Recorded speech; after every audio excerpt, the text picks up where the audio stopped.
మగవులు మెచ్చే ఆషాఢం sale Chennai shopping mall ఆడి KG sale. నమస్తే అమ్మా. నమస్తే తల్లి. అమ్మా, బ్రాహ్మీ ముహూర్తం. బ్రాహ్మీ ముహూర్తం అనేది చాలా గొప్పది అని చెప్పేసి పెద్దవాళ్ళందరూ చెప్తూ ఉంటారు. ఆ టైంలో లేచి చదువుకుంటే పిల్లలకి బాగా గుర్తుంటుందని, పెద్దవాళ్ళు అయితే ఆ టైంలో లేచి చదువుకుంటే అనుకున్న పనులు నెరవేరుతూ ఉంటాయని చెప్పేసి, ఆ ముహూర్తం యొక్క గొప్పతనం గురించి వివరించండి అమ్మా. సృష్టి ప్రారంభం చేసినటువంటి బ్రహ్మ ఆ ప్రారంభించినటువంటిది సృష్టికి ప్రారంభం ఎట్లాగో ఒక రోజుకి ప్రారంభం అయినటువంటి సమయం బ్రాహ్మీ ముహూర్తం. అది ఎప్పుడు మొదలవుతుంది అంటే సూర్యోదయానికన్నా 2 గడియల ముందు. ఒక జాము అంటారు. 2 గడియలు. 2 గడియలు అంటే 2:48 అనుకోండి. అంటే గంటన్నర పైగా, గంట ముప్పావు ఆ మధ్యలో ఆ సమయంలో మొదలవుతుంది. 6 గంటలకు సూర్యోదయం అవుతుందంటే బ్రాహ్మీ ముహూర్తం ఒక 4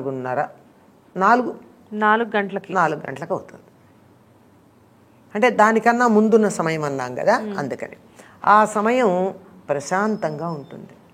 ఇప్పుడు మామూలుగా బయట ఎలా ఉంటుందో ఒక గడియారం, మనిషి శరీరం కూడా ఒక గడియారం, జీవ గడియారం అంటారు, బయోక్లాక్ అంటారు.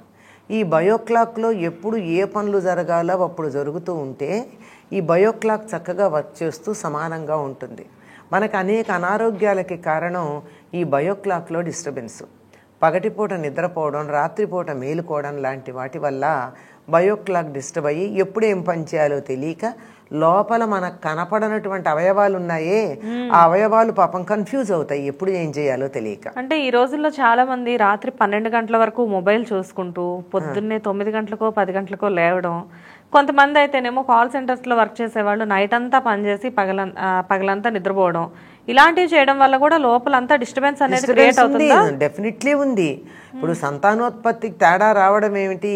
ఇందులో పనిచేసే వాళ్ళకి, కాల్ సెంటర్లో చేసే వాళ్ళకి, ఎంఎన్సీల్లో చేసే వాళ్ళకి సంతానం కలగకపోవడానికి కారణం ఏమిటంటే ఇంతే, బయోక్లాక్ డిస్టర్బెన్సే. ఇట్స్ సైకిల్స్ అన్నీ ఇద్దరివి కూడా దెబ్బతింటాయి. అందువల్ల సంతానం కలగడంలో ఆలస్యం అవుతుంది. ఇది బాగా డాక్టర్లు చెప్తుంది. ఇదే కాదు, శరీరంలో కూడా ఒక్కొక్క అవయవం ఒక్కొక్క సమయంలో బాగా పనిచేసేటట్టుగా సెట్ చేయబడింది ఒక గొప్ప యంత్రం సమయానుకూలంగా. మరి తేడా వస్తుంది. ఈ సరైనటువంటిది ఏమిటంటే 3:30-4 గంటలకు నిద్ర లేవడం అన్నది సహజమైనటువంటి లక్షణం. రోజు యొక్క ప్రారంభం అప్పుడు. మీరు గమనించినట్టయితే చంటి పిల్లలు ఇంట్లో ఉంటే 4 గంటలకు డెఫినెట్లీ లేస్తారు. పక్షులు అవి కూడా 4:30 ప్రాంతాలు లేస్తాయి.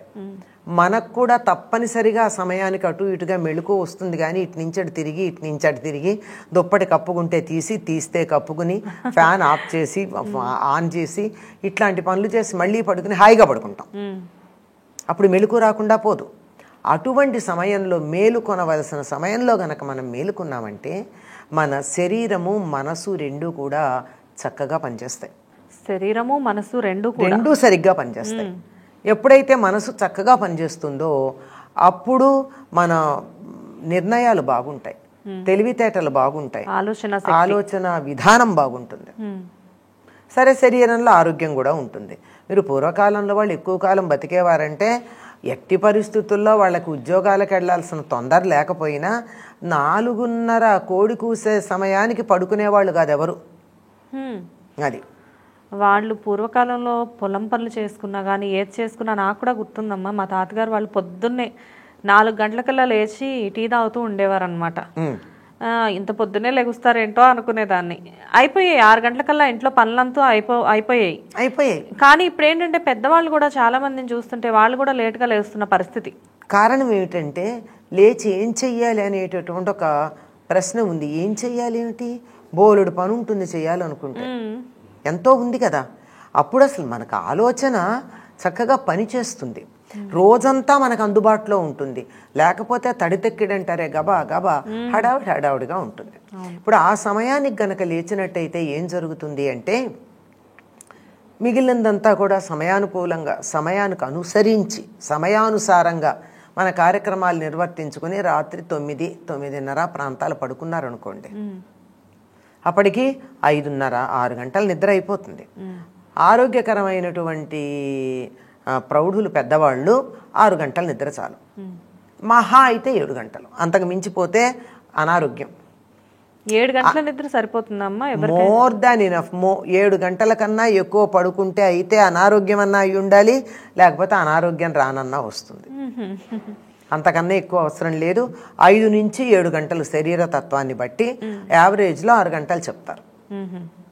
9ంటికి పడుకుంటే 12ంటికల్లా 3 గంటలు అవుతాయి, 12 నుంచి 4కి 7 గంటలు అవుతాయి. హాయిగా 7 గంటల నిద్ర, అంతకన్నా ఎక్కువ ఎందుకు మనిషికి? నిజానికి చెప్పాలంటే మనిషికి 1.5 గంటన్నర సరైనటువంటి నిద్ర సరిపోతుంది. ఈ 1.5 గంటన్నర గాఢ నిద్ర, ఏనుగులు తొక్కిన మెలకు రానంత నిద్ర, హఠాత్తుగా ఎవరన్నా లేపితే నేను ఎక్కడున్నాను, నా పేరేమిటి అని గుర్తు రానంత గాఢ నిద్ర 1.5 గంటన్నర అంతే. మిగిలిందంతా ఆ నిద్ర కోసం చేసే ప్రయత్నం, ఆ నిద్రలోంచి బయటకు వచ్చి బద్ధకం తీర్చుకుని నిత్యకృత్యంలో పడ్డానికి చేసే ప్రయత్నం. వీటిని తగ్గించుకోవచ్చు, కానీ అది మాత్రం చాలు.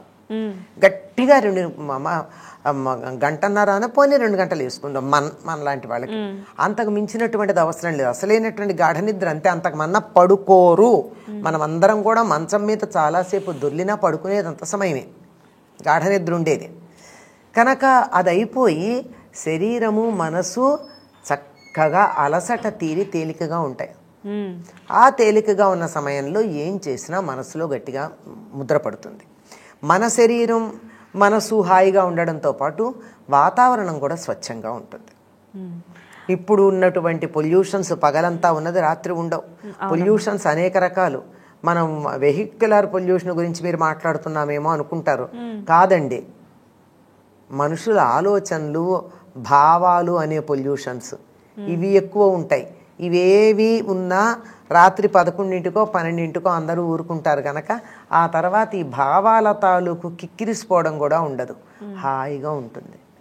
అటువంటి సమయంలో ఏ పని చేసినా బాగుంటుంది గనక ఆ బ్రహ్మ ముహూర్తంలో లేవమని, అప్పుడు కాసేపు ఒక్కసారి కళ్ళు మూసుకుని మీకు నచ్చినటువంటి దైవాన్ని రామ అనో కృష్ణ అనో తలుచుకున్నట్టయితే ప్రశాంతంగా మనసులో ముద్ర పడిపోతుంది.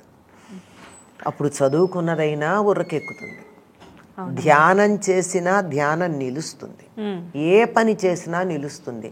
మీరు ఒక్కసారి ప్రపంచంలో అత్యధికమైనటువంటి ఉన్నత స్థానాల్లో ఉన్న వాళ్ళ యొక్క దినచర్యని మీరు అడిగి చూడండి.